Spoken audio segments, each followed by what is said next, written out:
mais il refuse l'affrontement direct qu'il faut engager un dialogue exigeant et respectueux, vante-t-il.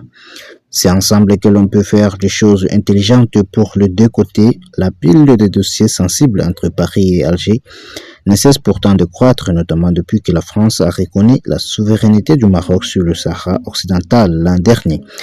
Un point de discours considérable qui a une nouvelle fois refroidi les relations entre les deux pays.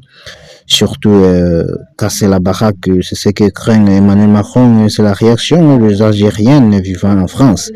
Il fait ainsi part de sa volonté de ne pas aller jusqu'au bras de fer pour éviter, dit-il, que la diaspora présente sur le sol national ne se casse la baraque. Des propos qui font écho à ceux tenus par certains influenceurs sur les réseaux sociaux. Le président a toujours été en désaccord avec le choix du rapport des forces. Parce qu'il y a une grosse communauté algérienne en France et qui est influencée par la ligne du Quad d'Orsay qui consiste à ne pas se fâcher, décrypte un ministre interrogé par le Figaro.